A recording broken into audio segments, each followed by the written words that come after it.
Well, I think vulnerability it's a very tough thing to feel. I don't think any of us are comfortable in it. I define it as uncertainty, risk, and emotional exposure, and that's not comfortable for any of us.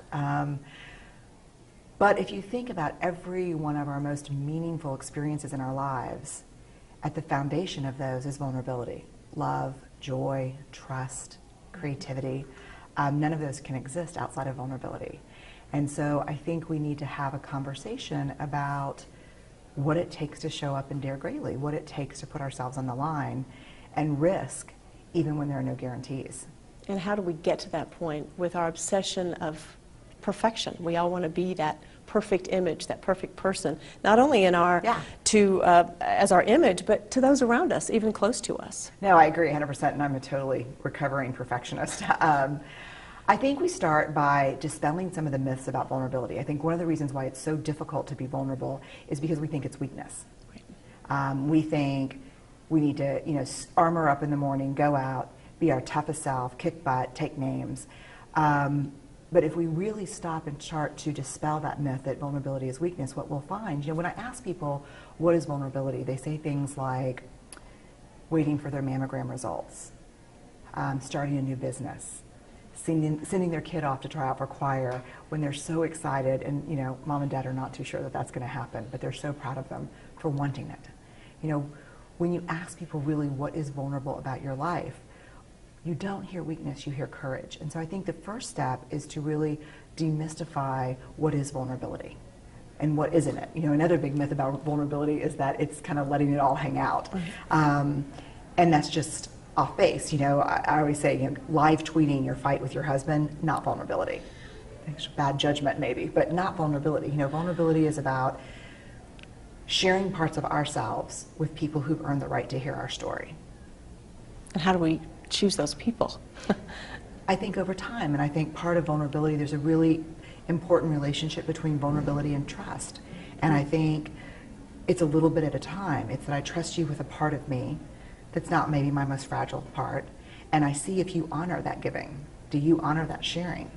And if so, that's how we build trust, and that's how we build relationships. And the one thing I know for sure, having studied all this for the last dozen years, is that there is no trust without vulnerability, and there are no relationships without vulnerability and trust.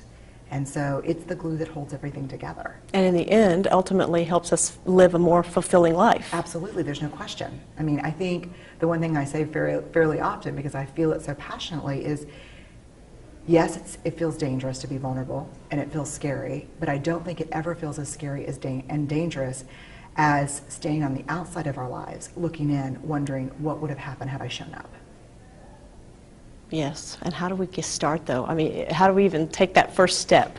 I think we recognize a couple people in our lives, maybe just even one, who we can do that with. And I think one of the things that we all have a tendency to do, myself included, is we steamroll over those people in order to get the acceptance and attention of people who don't matter. So I think we start by recognizing, where are my real relationships, where is the real intimacy and trust, and how can I try on this vulnerability, how can I try to dare greatly with those people. The people that if I try something new and I suck at it and I fail, that person like my husband who looks at me and said, yeah man, but you were so brave. Is there any advice you have for us parents as to possibly how to start teaching our children to live like this? As a parent, it's tough, and I think, unfortunately, the answer is an answer that I hate, which is, I think we have to be the adults we want them to grow up to be. So if we want our kids to dare greatly, they have to watch us dare greatly. They have to watch us try, they have to watch us succeed, and they have to watch us fail. And we have to have honest conversations with them about, if I get a bad book review or something, I share that with my kids, and I share that it hurts my feelings, and I share that I have to let go of that. But it's a hard process, so that when someone makes fun of them at school or something happens, they know that the people they trust and respect and love the most have also had that shared experience.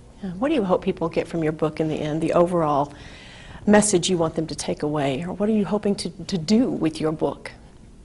That we're all in this together. And the pretending and the performing and pleasing is just moving us further and further apart. And I've been doing this research, I started the research right before 9/11, and I've watched over the last 12 years how fear just has a knife to our throats in this country. And I think we're tired of being afraid, and I think we all want to be brave. And being brave is being vulnerable. I know you've been on national circuit, but what does it feel like to be back in Texas, right here in your home state? Oh, well, you know, first of all, hook 'em horns. I went to UT, so I love it here. We love it here. I'm at Book People tonight. This is completely on my bucket list, so I've been sitting in every chair that every Texan has sat in before me, rubbing it and saying, oh, okay. That's good. So I couldn't be happier than to be here.